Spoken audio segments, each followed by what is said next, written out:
welcome everybody. Thanks for joining us on the live stream. We have a good show for you today. I'm Bill Neidhart here from Bernie 2020 HQ, and our first guest today is going to be Alex Jaquez, a senior policy advisor for Bernie 2020, who was very integral in helping shape, roll out, and announce the Green New Deal.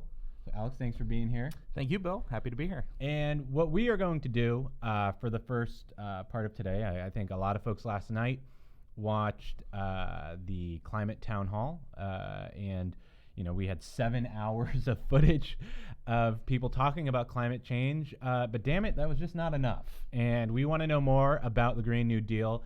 I've heard from folks who wanted to be able to ask questions. So in the comments today, whether you're watching on Twitch, on live.berniesanders.com, on Facebook, on Twitter. We are live everywhere, coming straight to you. This show is going to be driven by you watching today.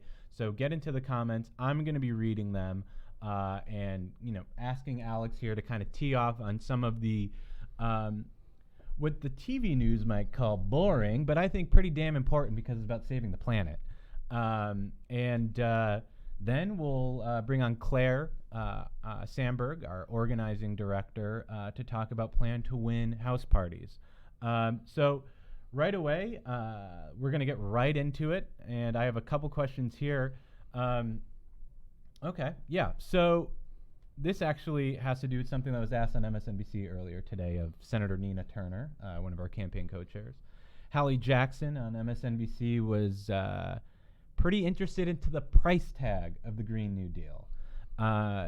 If you go on berniesanders.com/issues and you look at the Green New Deal, you'll see $16.3 trillion investment. No other campaign, no other candidate has gone to such a bold step. But Alex, what's the cost of the Green New Deal? Sure. So $16.3 trillion sounds like a lot of money. And it is. This is it is. This is an expensive plan. I won't sugarcoat that at all. But I think what we really have to think about when we talk about these kinds of federal investments that we need to make to hit the UN's IPCC deadlines on when we need to decarbonize our entire world economy, it's a necessary investment, and the cost of inaction are so much greater than any amount of dollars that we could spend in this Green New Deal. So tell me, I've heard this point before. The cost of inaction is greater than anything that the Green New Deal will be. Absolutely. Do we have a number? What is the cost of inaction? In dollars, in simple economic activity, Mark Zandi at Moody's, who is John McCain's chief economist, estimates John McCain, the guy who ran with a VP candidate who said drill baby drill. Correct. He has now Moody's estimated $69 trillion it'll cost the world economy if we don't act by the end of the century. Nice. So over the next 10 years, we propose spending $16.3 trillion. Like I said, it's a lot of money, and it sounds like a lot of money, but we need to give it a little perspective, too. During World War II, the biggest mobilization that this country's ever seen to defeat Hitler, defeat the Nazis, and kind of reshape our entire economy, which we did in just 3 years. Our spending as percentage of GDP at the time was about 40%. During the Apollo missions, the mid-'60s to get to the moon, NASA's budget took up about 4.5% of GDP. Wow. We're talking Green New Deal, we're talking over the course of 10 years, probably 6 or 7% of GDP. It's not an outrageous sum of money, it's not an impossible sum of money, and we pay for the entire thing. So over 15 years, this plan is fully paid for without an average, the average American family paying a dime more in taxes. Yeah, that's the other thing when folks talk about the price tag of the Green New Deal. One, the price tag of inaction, the price tag of climate change wreaking havoc on your lives, as anyone in the path of Dorian, the hurricane, are astronomical. But number two, it's completely paid for in 15 years, and it's the top 1% who have helped cause this problem in the first place, who are paying for it. Yeah, and let me be clear about who exactly is paying the cost for this. So we pay for the plan in a few different ways. And first and foremost is making the fossil fuel industry pay for their pollution. They've known fossil fuel executives have known that climate change is real, it's man-made, and it's dangerous since the 70s. We have them on emails and on record about this. And instead of coming together and finding a solution, they funded hundreds of millions of dollars in lobbying, advertising, climate denialism, so that they could continue to reap profits as they destroyed the world. So now we're going to go after them. We are going to use litigation, fines, fees, taxes on income and wealth from fossil fuel corporations to make them pay for the pollution that they have produced and for the communities that they've destroyed so often, with their industry.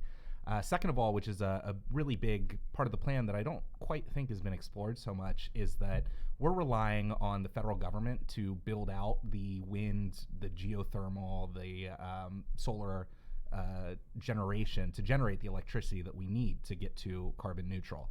And as a result of that, the government will own the electricity, and we're going to sell it wholesale to distributors.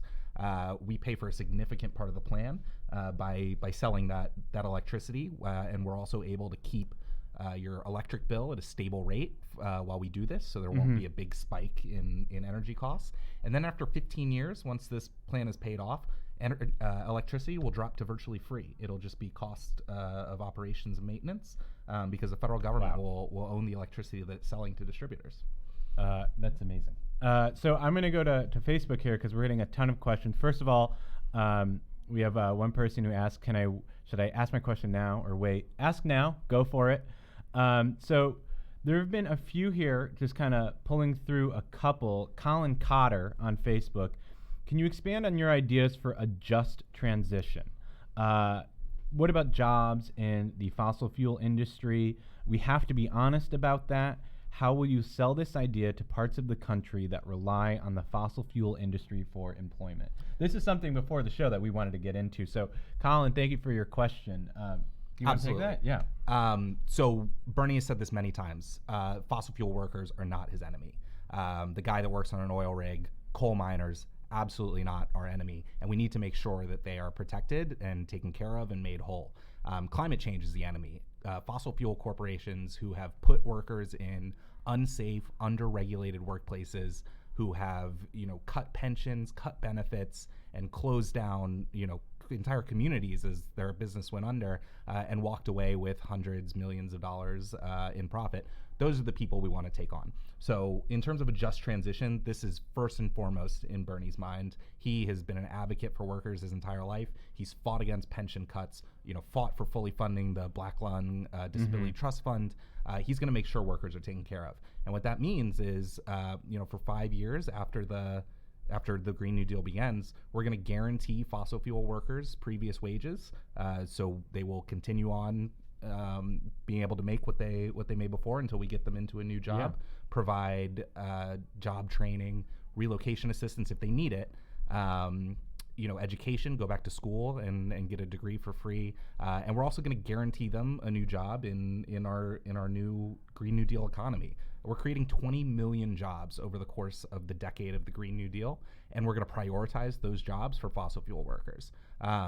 If they've reached an age where they can no longer work or choose not to, we're going to give them an early retirement with pension support and healthcare benefits. And we're really going to make sure that no fossil fuel worker is left behind. And additionally, there are communities, like you said, that rely heavily on the fossil fuel industry to survive. And we're going to make sure that those communities aren't decimated in the way that, when manufacturing plants up and moved to China, yes. You saw entire communities devastated. We're going to make sure that those communities with a concentration of fossil fuel workers and a big fossil fuel industry presence get targeted direct investments from the federal government to rebuild infrastructure, create jobs, and give those whole communities the support they need to transition into this new, clean, green economy. This is great. So I think that's a really important point, right? I mean, we're talking about reshaping our economy. So the just transition is something that we absolutely, I think more folks should be talking about. First of all, I have to say, Twitch, you are always king of the comments. Right now, I'm not getting enough questions from you guys. The only question I'm getting here, I'm just going to go to Facebook.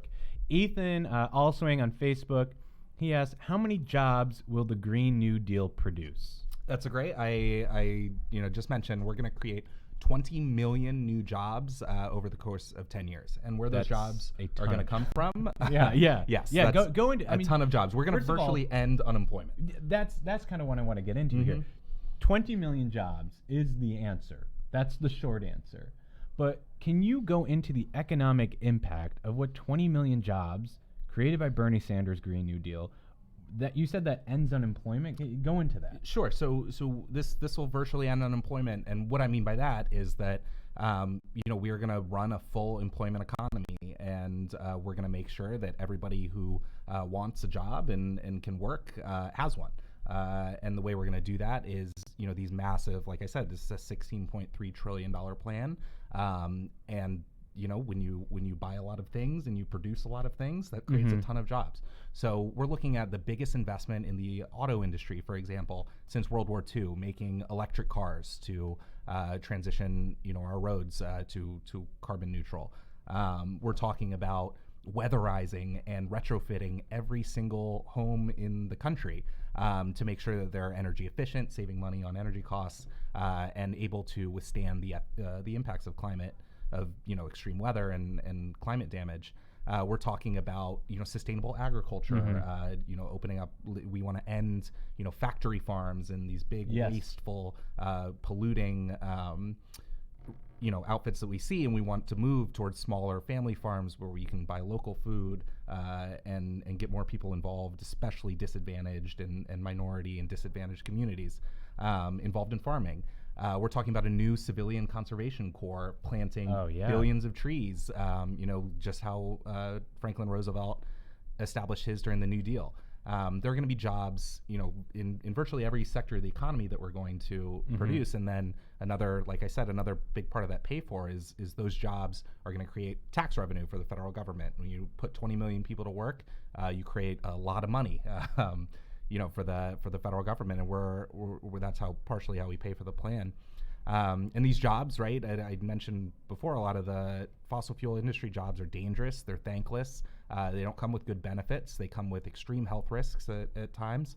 Yes. We're going to make sure these are good union jobs that pay well, pay a family wage, and with strong benefits. And we're going to buy American. We're going to buy clean, and make sure that every job that we create here, prioritizing fossil fuel workers, prioritizing historically marginalized and disadvantaged communities, prioritizing people with disabilities, really making sure that we are including everyone in this process. The Green New Deal needs to be a fully inclusive program. You know what? I was going to quickly go to a question here, actually, on inclusivity, right? So Ben Clegg says that he is flying to Iowa to help Bernie. Thank you, Ben. Iowa is the first caucus. We need to win Iowa in order to keep on going. His question is basically, can we explain why it's important to integrate women's rights and all these other inclusive right fights into fighting the climate crisis? So this is kind of an intersectionality thing, right? Absolutely. Talk a little bit about how fighting climate change from kind of that social aspect, how do we bring in other fights for rights? Definitely. So, you'll notice right there in the name, we call this the Green New Deal, and we're hearkening obviously back to Franklin Delano Roosevelt's New Deal in the 30s. But something we want to be very intentional about is including the groups that were intentionally left out of that first New Deal. And, we're talking about, Black Americans, women, Native Americans, Latinos, all these groups, marginalized groups who were kind of left out of the New Deal. Yes. We're making an intentional decision to, like you said, kind of, make this an intersectional program that prioritizes those groups that have been historically left out, historically marginalized. And this is especially important in fighting climate change, because the effects of climate change are disproportionately borne by communities of color and low-income communities. We see Black Americans and Latinos vastly disproportionately exposed to pollution at way higher rates than white families. They make up the majority of fence line communities, which are communities placed near fossil fuel infrastructure and plants that spew poison in the atmosphere, increased rates of asthma. We see low-income communities being unable to, look at Dorian right here. Sure. Yeah. Being unable to evacuate, say, or losing a job if they, have to take time off from work to evacuate their home because there's a hurricane coming in. Someone's actually asked right here, this is chump change. What's the cost of bailing out Manhattan every time it's flooded? Absolutely. Right. I was there during Hurricane Sandy. It was terrifying. And that's what we do with this with the Green New Deal. We set a specific intentionality up at the top to prioritize funding for historically marginalized groups, low-income communities, the places that are really going to disproportionately bear the effects of climate change and who have the fewest resources, to do it on their own. So the federal government is going to come in. Bernie Sanders is going to say, "We've got your back." And we're going to make sure that you can go home and you can return to your communities after disasters. And we're going to weatherize and make infrastructure resilient so that communities aren't destroyed and people aren't dislocated.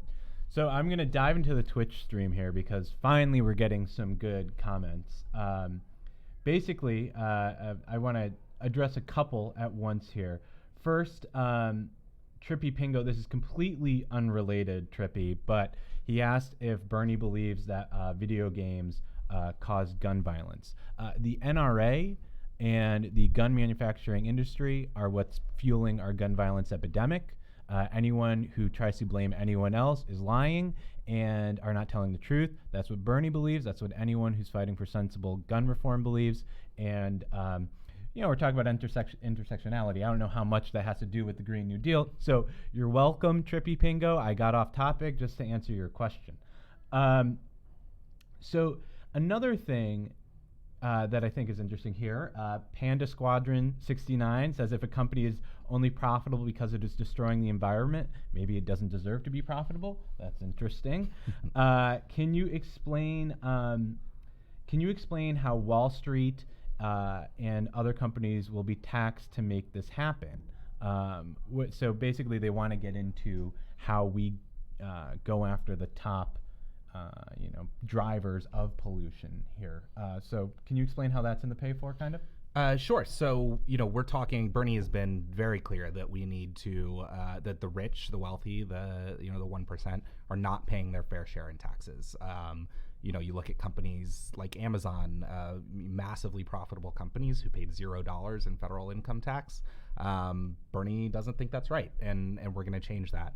So we're going to have, obviously, higher taxes on the top 1%, the wealthy, and then, specifically going after fossil fuel corporations, going after, Wall Street, who is invested in these companies and really keeping them afloat. Many of the times we're, going to do everything in our power to force disinvestment. We're going to, we're not going to use federal procurement or federal pensions in any of these industries, and we're going to make the big institutional investment funds divest. I'm in this Twitch comment stream right now. It's killing me.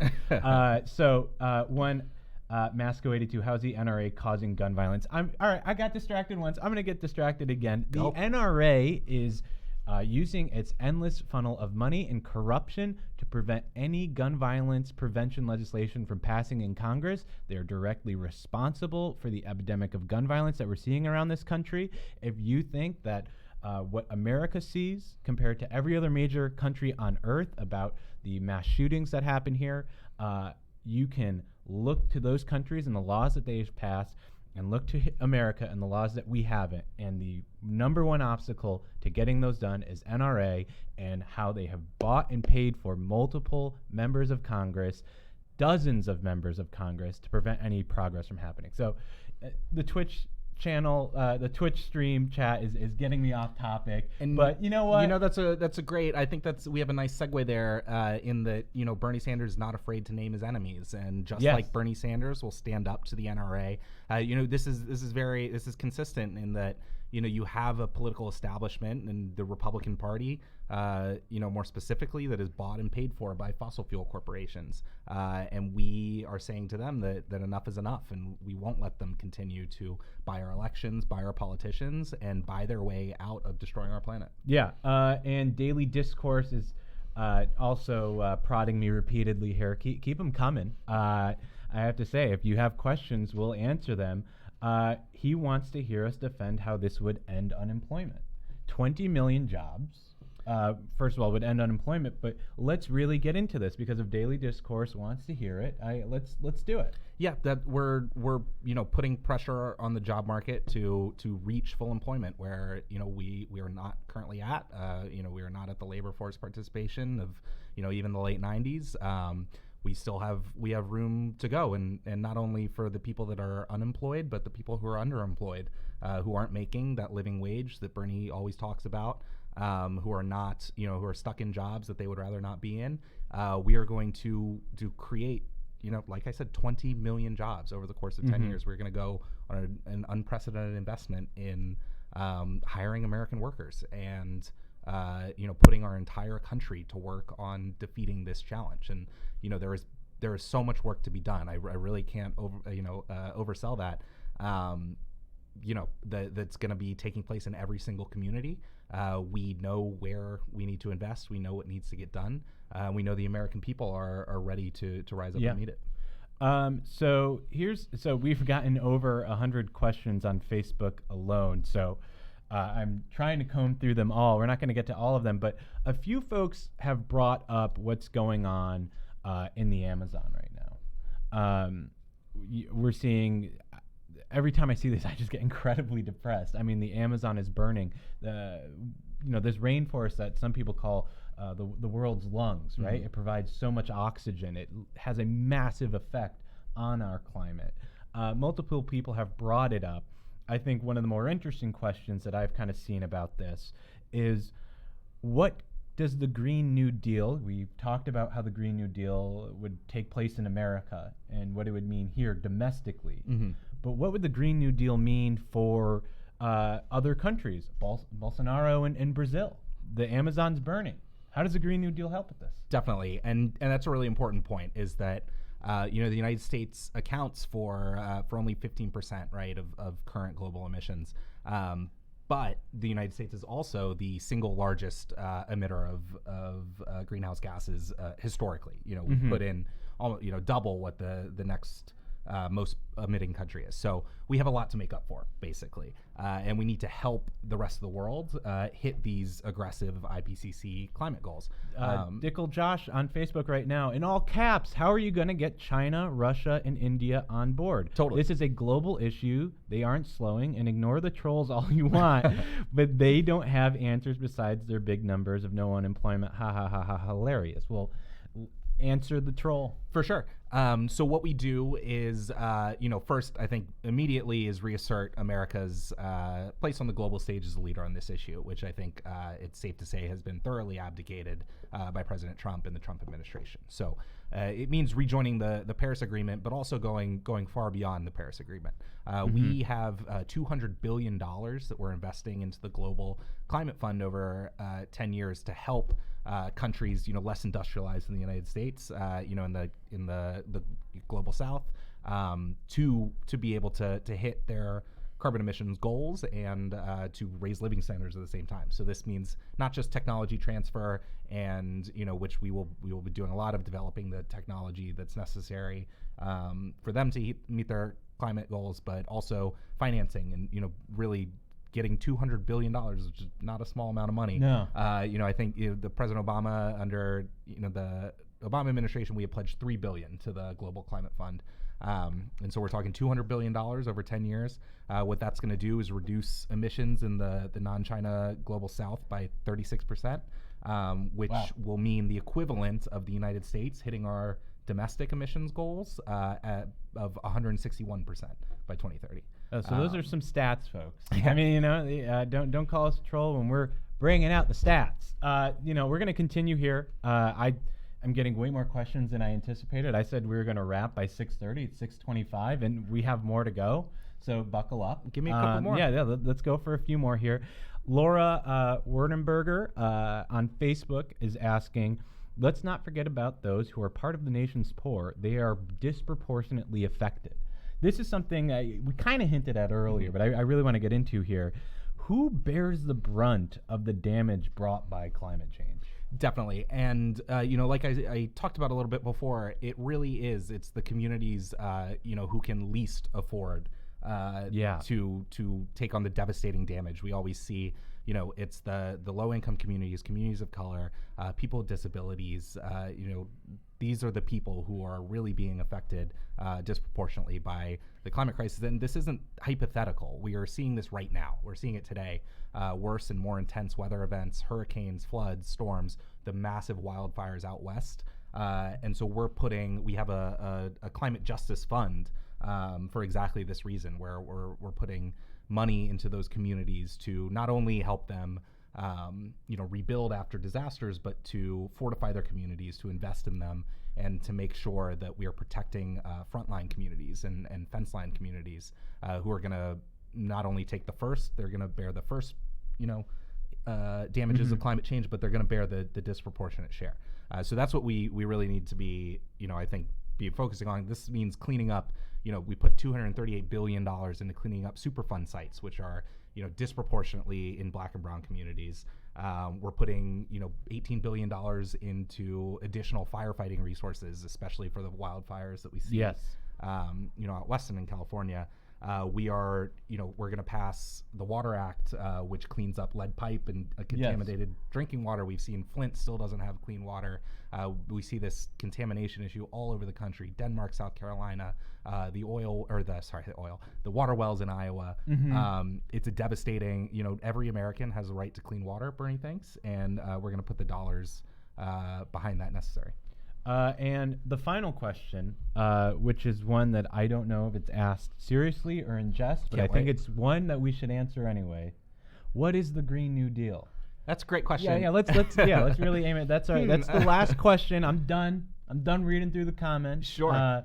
But take us away. So the decade of the Green New Deal, which is what we've been calling it, and I quite like it, is a 10-year mobilization to avert climate catastrophe, during which climate change, justice, and equity will be factored into virtually every area of policy, from immigration to trade to foreign policy and beyond. So the Green New Deal, we got two parts. We got green. We got to hit our IPCC deadlines. We have to avert climate catastrophe. We got to lead the world while we do it. And the New Deal, we have to restore justice and equity to American workers, American families, protect them, and really, rise to the challenge and meet it. That's fantastic. All right. Thank you, Alex, for coming in. Thanks, Bill. And answering these questions. Thank you to everyone who left a question in the comments. We really appreciate it. Again, this show is to talk directly to you and to answer your questions and to bring the campaign right to you. So we are going to move on to the next half of our show here, where we've heard about Bernie's incredible new policies, but you also can help make that happen. This is a movement, this campaign, and it's based on people volunteering and doing what they can to get the job done and spread the word. And a huge part of this is our organizing effort. And today I have our incredible national organizing director, Claire Sandberg. Claire, thank you for being here. Thanks for having me, Bill. We announced something pretty recently on a phone call. We had thousands of volunteers on a phone call with Bernie, and we said we're going to do something called Plan to Win parties. Yes. Can you tell us right now how folks, what a Plan to Win party is and how folks can get involved? Well, I hope that you are excited just from the name, because we all want to win. We don't just want to talk about how a Green New Deal would create 20 million jobs and then say, it's so great that we're right and not win. So we are hosting these events. We're asking all of you to host these events because one of the biggest questions that we get is, what can I do to make sure that Bernie wins? We get a lot of questions in the vein of, I live in this state. What is the most important thing for me to do? I live in Washington State. I live in Michigan. I live in Illinois. What should I be doing right now? I'm anxious every day. I'm watching the news. I'm donating. I'm doing this and that. So that's why we're doing this. We're doing these events between September 18th and 24th. We're asking you to host an event, and we are going to tell you what our strategy is to win.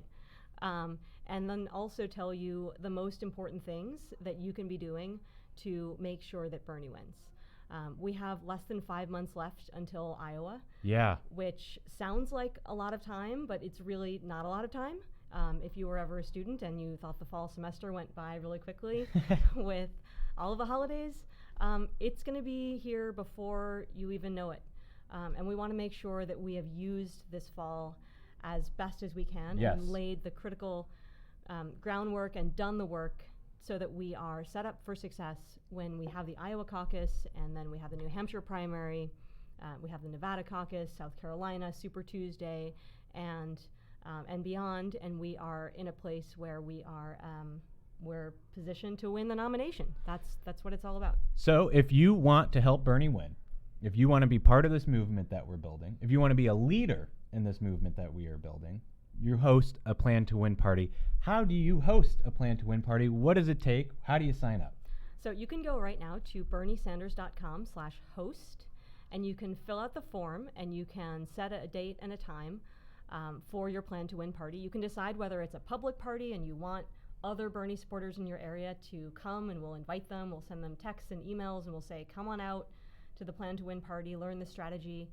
Or you can say, I'd actually rather just have a get-together with some of my friends and some pizza and chili or whatever, hang out, and I don't want it to be public. That's totally fine too.